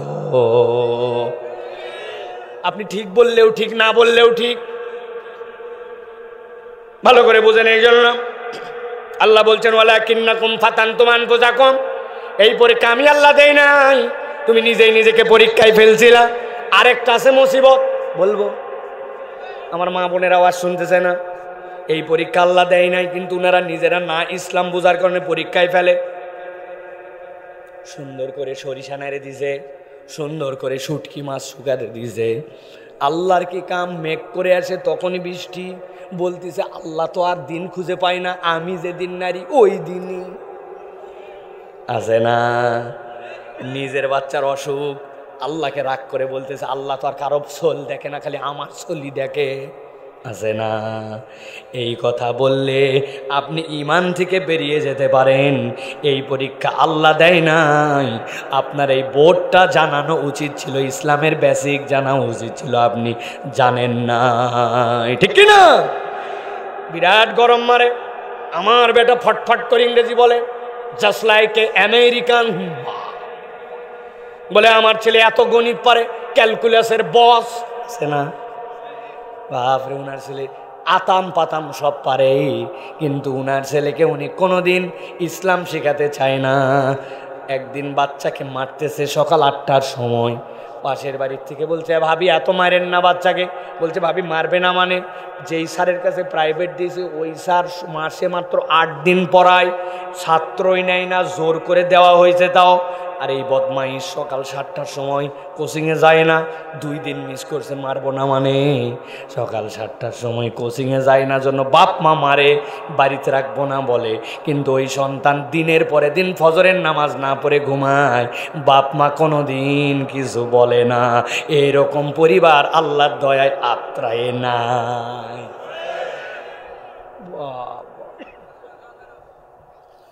ভালো করে বোঝেন, ভালো করে বোঝেন। মনে করছি তো ঈমান হয়ে গেছে আমার, আলো নিয়ে আমি জান্নাতে গেলে যেতে দেরি, মরতে দেরি, জান্নাত পেতে দেরি নাই, বহুত দেরি আছে। ভালো করে খেয়াল করেন, আল্লাহ বলছেন ওয়ালাকিন্নাকুম ফাতানতুম আনফুসাকুম, বান্দা যেই পরীক্ষা আমি আল্লাহ দেই নাই, তোমার আকল দেওয়ার পরে তুমি ওই পরীক্ষায় ফেলছিলে নিজেকে। মুরব্বী সকালবেলা যাচ্ছে মাঠের দিকে, লোকজন বলছে চাচাই এত সকালে? বলছে বাবা রোদ উঠলে আর আগের মতো কাজ করতে পারি না, জমির আলটা কাটা হয় না, একটু আলটা কাটতে যাচ্ছি। আসলে মুরব্বীর ধান্দা ভিন্ন, উনি সকালের রোদ কাজ করতে পারি না এইগুলা কথা বলে উনার জমির সাথে যার জমি লাগানো ওই পালের লোক এখন আল কাটে পারে নাই, উনি আল কাটার নাম করে 4 আঙ্গুলে একটু জমি ঠেলতে চায়, এলাকায় নাই। আহা, আপনাকে আল্লাহ বোধ দিছিল, তোমার খাজনা খারিজ কোন পর্যন্ত, এইটুকু তোমার খাজনার মধ্যে নাই, শেয়ারের মধ্যে নাই, তোমার এটা তোমার আল্লাহর অংশের মধ্যে নাই, কিন্তু লোভে পড়ছে নিজে নিজেই এই যে আল্লাহর জন্য এই ধোকাটা সে দিছে, এইটা আল্লাহর পরীক্ষা ছিল না, সে নিজেকে নিজেই পরীক্ষায় ফেলছে, মনে করছে ঈমান নিয়ে কবরে গেছি, আসলে মুনাফেক হয়ে গেছে, বোঝেই নাই, ঠিক কিনা? হিসাব মিলান। আল্লাহ রাব্বুল আমিন বলছেন এবার ঈমানদাররা বলবে ও মুনাফিকের দল, দুনিয়াতে আলো ছিল, কিন্তু তোমাদের দ্বিতীয় অপরাধ কি ছিল জানো? এবার ঈমানদাররা বলবে ওয়া তারাব্বাসতুম, আজকের দিনে তোমরা যে আলোহারা, ওই আলোহারা হওয়ার 2 নম্বর কারণ তোমরা আল্লাহর দিকে হুকুম পালনের ক্ষেত্রে আসার ক্ষেত্রে সর্বদাই তোমরা দীর্ঘসূত্রিতা করতে। দীর্ঘসূত্রিতা মানে কি? অপেক্ষা করানো।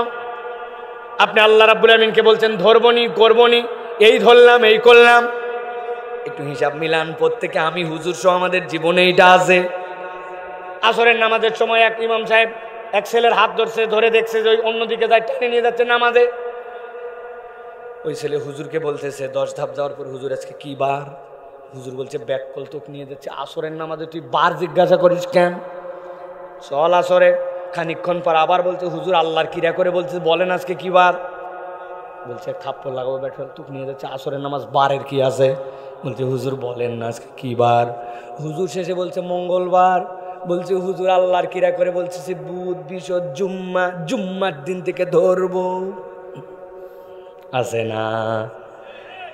আগামী রমজান থেকে এমন ভালো মানুষ হবো দেখেন, খালি একবার হজ করে আসি, মেয়ের বিয়ে দিয়ে ফেলি, খালি দেখেন, খালি আল্লাহকে দেখায়। রমজান থেকে ধরবে, শুক্রবার থেকে ধরবে, বয়স হলে ধরবে, কিছুদিন পরে ধরবে, মেয়ে বিয়ে দিয়ে ধরবে, কিন্তু আল্লাহর বিধান যেইটা ফরজ ছিল ওইটা নানান অজুহাত থেকে অপেক্ষা যে করাইছে। আল্লাহ বলছেন হাসরের দিনে যাওয়ার পরে তোমার এই অপেক্ষার পরিণাম হচ্ছে তুমি কিন্তু মুনাফিকের দপ্তরে চলে যাবা, আল্লাহর আলো ওই দিন পাওয়া যাবে না। এবার বুক ফুলায় বলেন আপনার আমার এই বেমার আছে কি না? এই যুবক, দাড়ি রাখুন কেন এখনো? বলে আমার আব্বাও বিয়ার পরে রাখছে, ওর আব্বা বিয়ার পরে রাখছে এই জন্য উনি দাড়ি রাখবে বিয়ার পরে। আছে না ভাই, এরকম আছে না? মহিলা একটা আসছে মাহফিলে, বোরকা, হাত মোজা, পা মোজা, নিকাব ঢাকা, বয়স 60, কিন্তু সাথে একটা আসছে ধরে নিয়ে 20-22 বছর, ওইটা 2 পিস, অনেক সময় 1 পিস।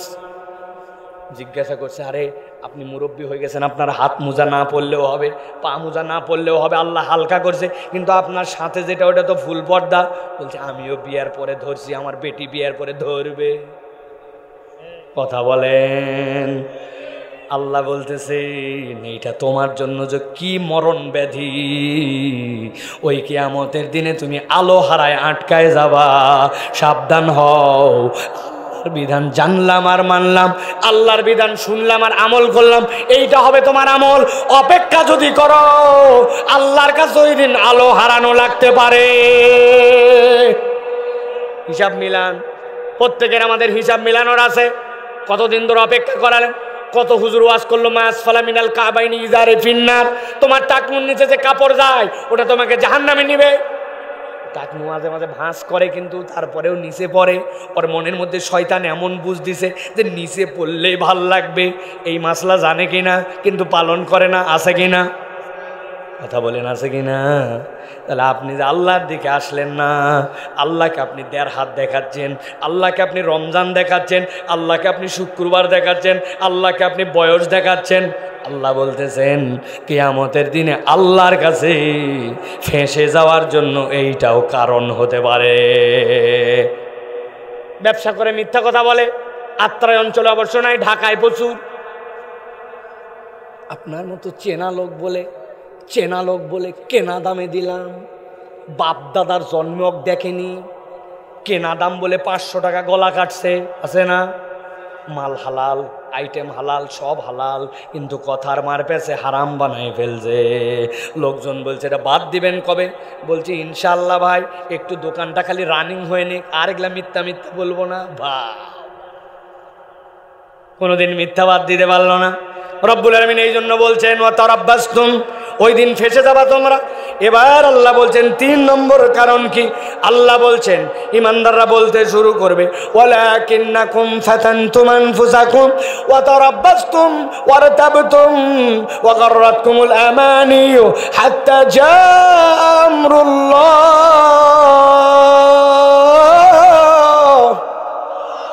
আল্লাহ বলছেন 3 নম্বর তাদের কারণ হবে সবচেয়ে ভয়াবহ। আল্লাহ বলছেন ওয়ারতাবতুম, ওই দিন আসার পরে একদল আল্লাহর কাছে উঠবে যারা দুনিয়াতে আল্লাহর বিধানে সন্দেহ করত। একসাথে এবার কনসেন্ট্রেশন দেন আমার দিকে। ইমানের জিজ্ঞাসা উত্তর দিতে হবে। আমরা কেউ কি আল্লাহর কোনো বিধানের সন্দেহ করি? বুঝে বলতে হবে কিন্তু ভাই। ইমানের জিজ্ঞাসা, আরেকটা চান্স দেই, আল্লাহর বিধানে আমরা কেউ কি সন্দেহ করি? জোরে করে বলেন করি। ইচ্ছা করে জোরে বলাইছি, কেননা আমরা আগে স্বীকৃতিটা নিলাম যে আমরা আল্লাহর বিধানে সন্দেহ করি না। এবার আমরা একটু হিসাব মিলাবো যে আল্লাহর বিধানে আমাদের সন্দেহ আছে না নাই। আপনাদের আত্রাই অঞ্চলে বিয়ে শাদী হয়? যুবকরা কথা বলা হয়? খালাতো বোনের বিয়ে, মামাতো বোনের বিয়ে, নিজের বিয়ে, নিজের চাচা চাচি আত্মীয় স্বজনের বিয়ে হয় কেনা? দেখেন তো ইসলামের বিয়ের বিধানটা কি? ইসলামের বিয়ের বিধান হচ্ছে ইজাব আর কবুল। ইসলামের বিয়ের বিধান হচ্ছে ওয়াতুন নিসা সাদুকাতিহিন্না নিহলা। আপনি মেয়েকে আপনার সাধ্যের মধ্যে আপনি দেনমোহর দিবেন।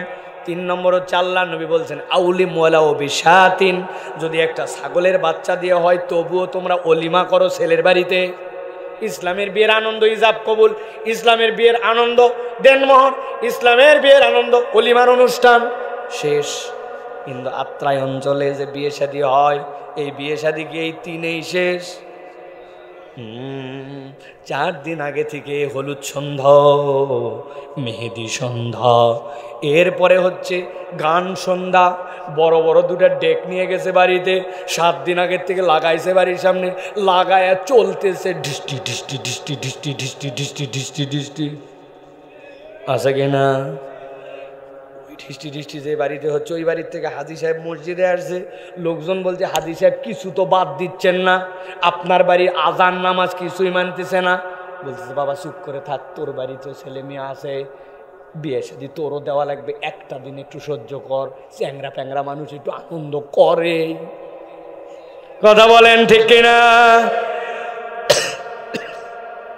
এমনি মনে হচ্ছে এই কথার মধ্যে কোনো সমস্যা নাই, কিন্তু একটু বিবেচনা করেন, কি সাংঘাতিক কথা আপনি বলছেন।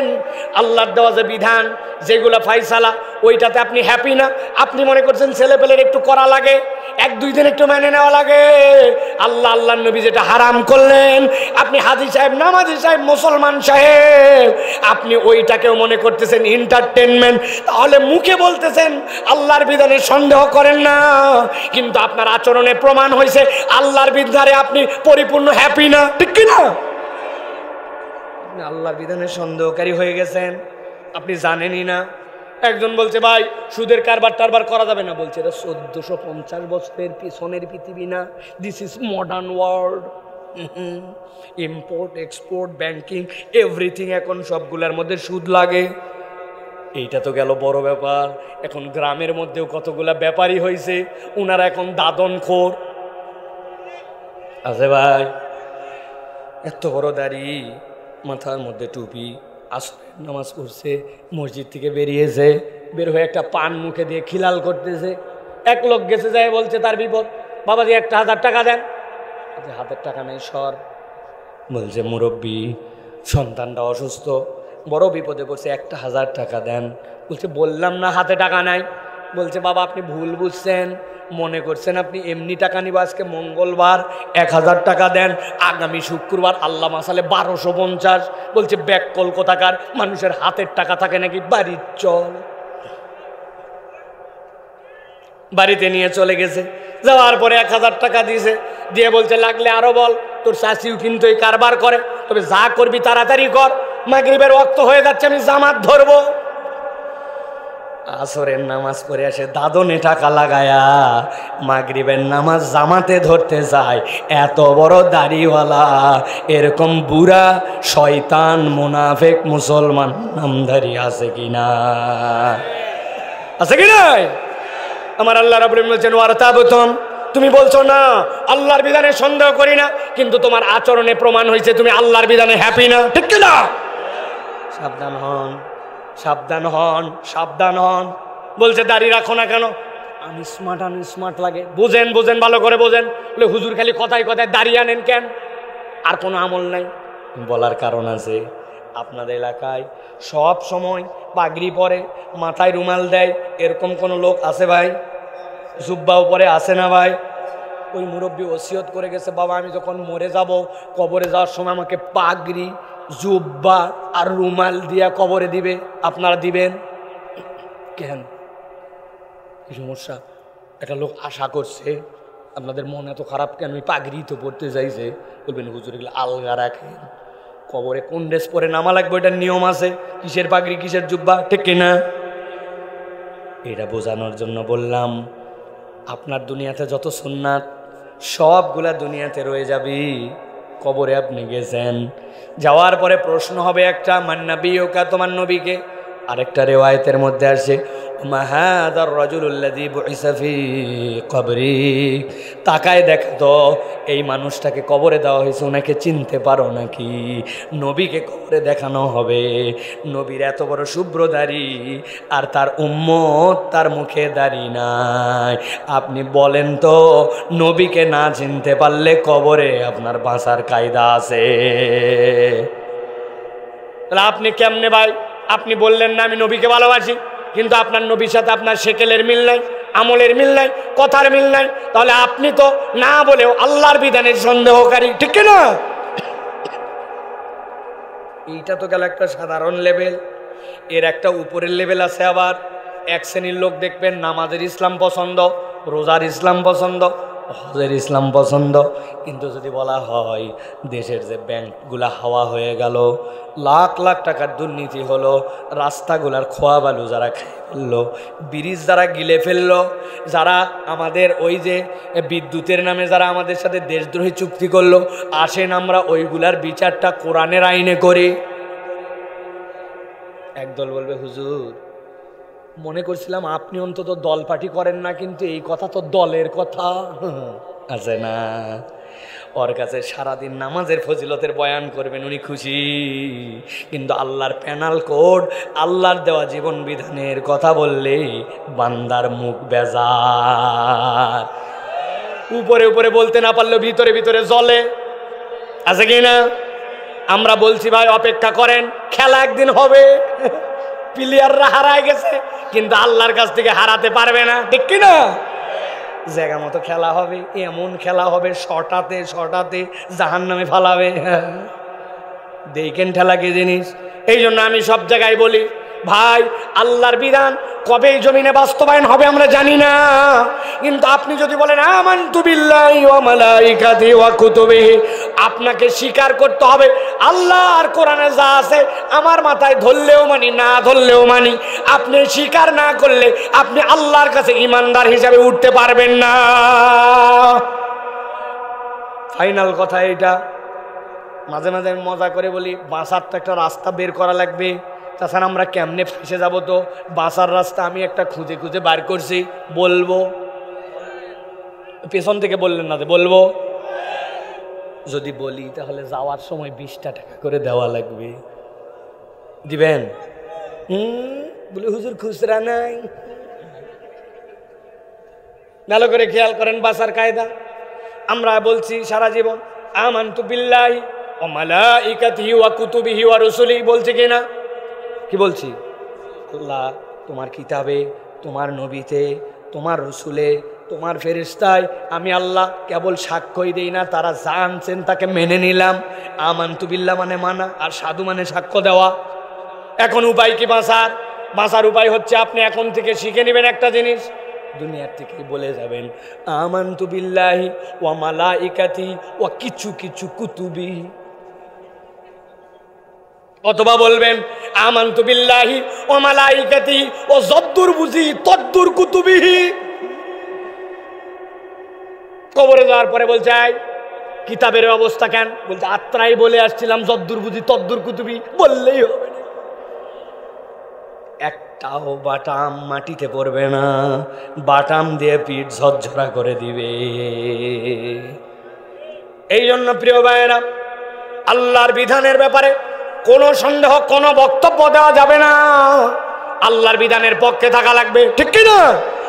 বলি তো ঠিক, কিন্তু জায়গা মতো হারায় যায়। এক কাপ চা উল্টায় ফেলায়, 50 টাকা তার ইমান বিক্রি করে, ঠিক কিনা?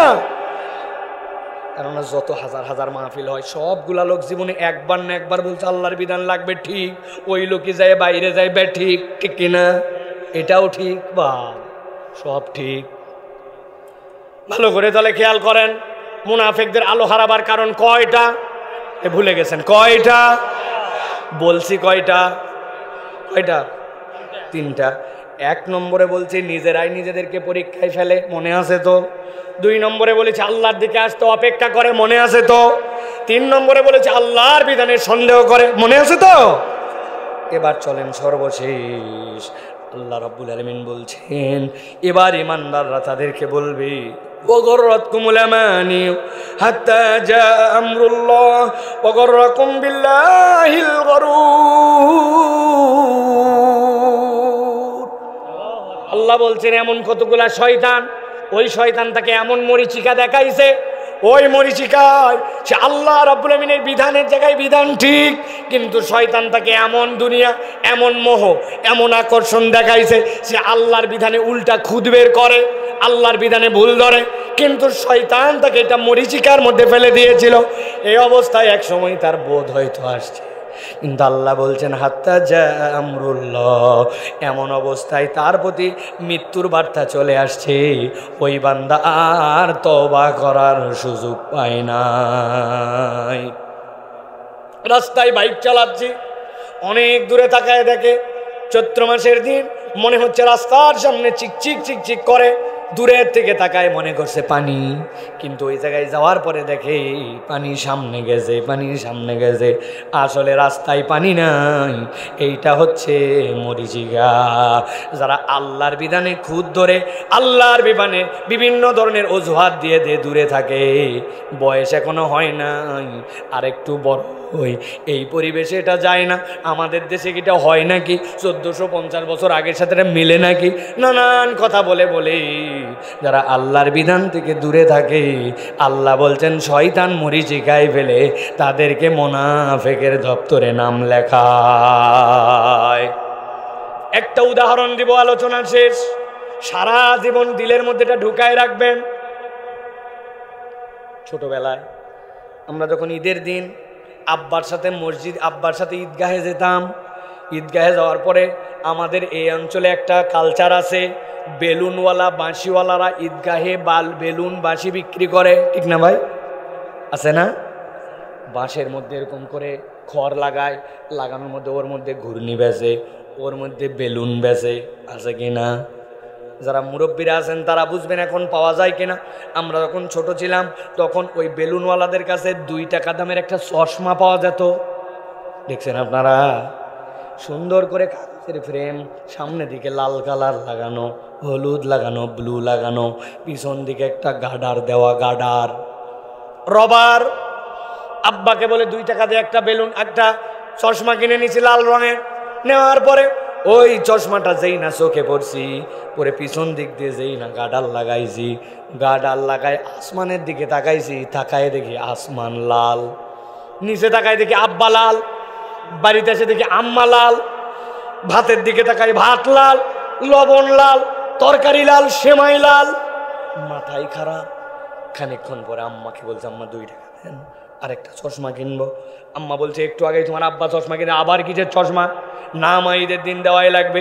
আমি আম্মার থেকে 2 টাকা নিয়ে এবার একটা হলুদ চশমা কিনছি, লালের মজা শেষ। যেই না হলুদ দিয়ে উপরে তাকাইছে আসমান হলুদ, নিচে তাকায় আব্বা হলুদ, আম্মা হলুদ, খাবার হলুদ, সব হলুদ। আমি চিন্তা করলাম একসাথে 2টা মজা কেমনে নেওয়া যায়। বুদ্ধি খাটায়া লাল চশমার ডানের চোখ কাটে ফেলাইছি, হলুদ চশমার ডানের চোখ খুলে লালের জায়গায় লাগাই দিছি। এবার চশমা দিয়ে ডানে তাকায় দেখি আব্বা হলুদ, বামে আব্বা লাল।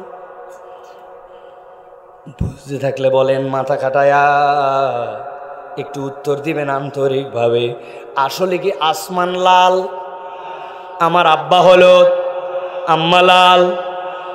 আমার আব্বা আব্বার কালারে আছে, আম্মা আম্মার কালারে আছে, আসমান আসমান কালারে আছে।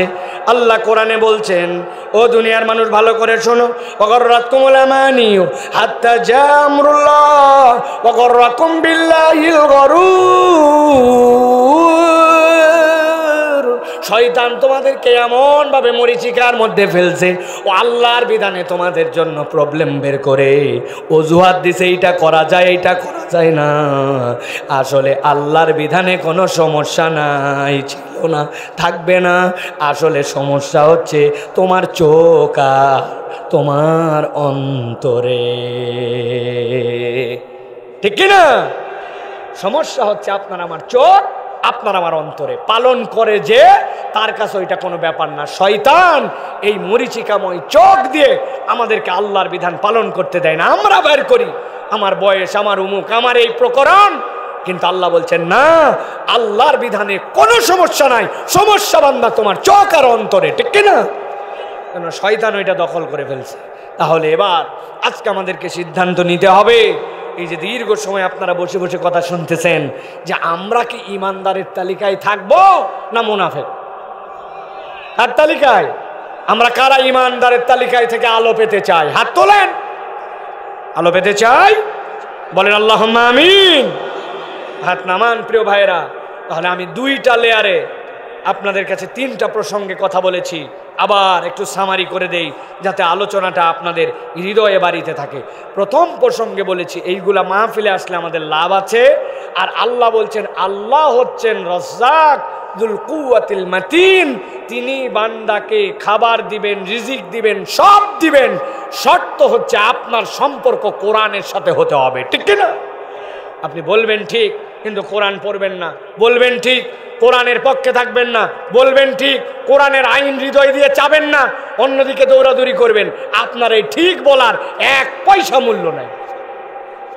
এইটা 1 নম্বর কথা। 2 নম্বরে, কিয়ামতের দিনে মুনাফিকরা আলোহারা হবে আর ইমানদাররা আলোওয়ালা হবে। আজকের দুনিয়ায় যত কষ্ট পাই, টেনশন নাই, কিয়ামতের দিনে আমরাই চূড়ান্ত বিজয়ী হব, ঠিক কি না? 2 নম্বর। 3 নম্বর যেটা বলেছি, আল্লাহ রাব্বুল আলামিন দয়া করে আমরা একজনও যেন ফেল না করি, ওই জন্য আমাদেরকে আল্লাহ সতর্ক করে দিয়েছেন দুনিয়াতে যেন এই 4 দোষে দুষ্ট না হই। কখনো আল্লাহ যে পরীক্ষা দেন না, ওই পরীক্ষায় নিজেকে যেন নিমজ্জিত না করি। 2 নম্বরে, আল্লাহর দিকে আসবো, অপেক্ষার প্রহর যেন না গুনাই। সামিআনা ওয়া আতাআনা, শুনবো আর মানবো। আজকের থেকে তাহলে শপথ নিতে হবে যে আমরা নামাজ পড়বো না ছাড়বো। অনেকগুলো এশা পরে আসে নাই, নিয়ত করছে ফজরও পড়বে না, এরকম লোক আছে না ভাই? এই পার্টিতে আর থাকা যাবে? লোকজন বলে, তুই মাহফিল করিস, হ্যাঁ কমিটির মেম্বার, ব্যাককল তুই নামাজ পড়িস না, তুই এবার কিসের মাহফিল করিস? এর থেকে লজ্জা আর কিচ্ছু হতে পারে না একজন স্বেচ্ছাসেবকের জন্য, ঠিক কিনা? অতএব প্রিয় ভাইয়েরা, আমরা আজকের থেকে শুনবো আর মানবো। এটা কি দাড়ি কাটে না রাখে? প্যান্ট টাকনুর নিচে রাখে না উঠায়? মহিলারাকে পর্দা করে না পর্দা বাদ দিয়া? গিবত গিল্লা করে না ছাইরে? মুখের গালি দিয়ে না বাদ দিয়া? নওগাঁর লোকের মতো গালি এত স্মার্ট ভাবে কেউ দিতে পারে না। প্রয়োজনেও দেয়, বিনা প্রয়োজনেও দেয়। বলছে হারামজাদা, এটা পানা। এটা আদর করে এমনিও বলতে পারতো। একজন বললো, এই বাচ্চাটার যে বাপের ঠিক নাই, আপনি বুঝলেন কেমনে? বলছে, দেখ এটা আমার নাতি হয়। তো বলে হারামজাদা বললেন যে? বলছে আদর করে বলছে। আদর করে হারামজাদা বলে, আছে না ভাই? একজন ডাক দিচ্ছে, ওই দোকান থেকে আসার সময় বলছে, শুয়োরের বাচ্চা, হুজুরে এসে গেল, এখনো প্যান্ডেলেতে আসলু না? মাথাই খারাপ। চিন্তা করছেন আপনি? এইরকম আমরা গালিবাজ, কথায় কথায় আমরা গালি দেই, ঠিক না ভাই? আজকে শপথ নেন, গালি থাকবে না বাদ। শুধু মিথ্যাটা একটু থাকতে পারে, একবারে ছাড়ার উচিত হবে না, তাই না? খবরদার প্রিয় ভাইরা, তাহলে আমরা শুনবো আর মানবো, শপথ করতেছি কিন্তু এইগুলা। 3 নম্বর, আমরা বলেছি আল্লাহর কোনো বিধান আমার মাথায় কাজ করুক বা না করুক, আমি বলবো আল্লাহ তোমার বিধান সঠিক, এতে কোনো সন্দেহ সন্দেহ সন্দেহ বাস, শেষ কথা। সব আমি পালন করতে পারি না, কিন্তু ওটা নিয়ে কোনো এক্সকিউজ দেই না। বোরখা পরছে, ব্যাকডেটেড লাগে, দাড়ি রাখছে, বলছে ছাগল ছাগল লাগে। এটার উত্তর অবশ্য ঢাকা বিশ্ববিদ্যালয়ের এক ছেলে ওর সারেক দিছে।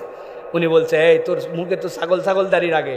বলছে একদম ঠিক বলছেন স্যার, আপনার মতো ব্রিলিয়ান্ট মানুষ দেখি নাই, সত্যকে আপনি সত্য বলেন। তবে একটা কথা আপনাকে বলতে চাই। বলছি বল বল, কি বলবি? বলছে আপনাকে দেখতে কুত্তার মতো লাগে।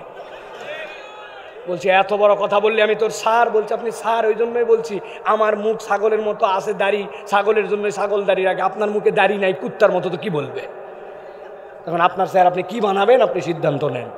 বা সোজা সাফ সাফ কথা। এই জন্য প্রিয় ভাইরা, আল্লাহর বিধানে কোনো সন্দেহ করা যাবে না। আর 4 নম্বর বলেছি, শয়তানের ধোকায় পড়ে আল্লাহর বিধানে খুদ ধরে আমি অজুহাত খুঁজবো না, বরং যখন অজুহাত কিছু দাঁড়াবে বুঝবো শয়তান আমাকে এখন ফুসলাচ্ছে, অতএব কোনো অজুহাত মানতে পারি না। সবগুলা বাধার প্রাচীর চৌচির করে আল্লাহর দিকে থাকতে হবে। রাজি আছি ইনশাআল্লাহ? আল্লাহ বলছেন এইগুলা খালি কোয়ালিটি নিয়ে আয়, আমি আল্লাহ আলোর বন্যা দিয়ে দেবো তোর ডানে আর ডানে সামনে, তুই আলো নিয়ে জান্নাতের দিকে দৌড়াই দৌড়াই ঢুকে যাবি ইনশাআল্লাহ। আমাদেরকে কবুল করুক, বলেন আল্লাহুম্মা আমিন।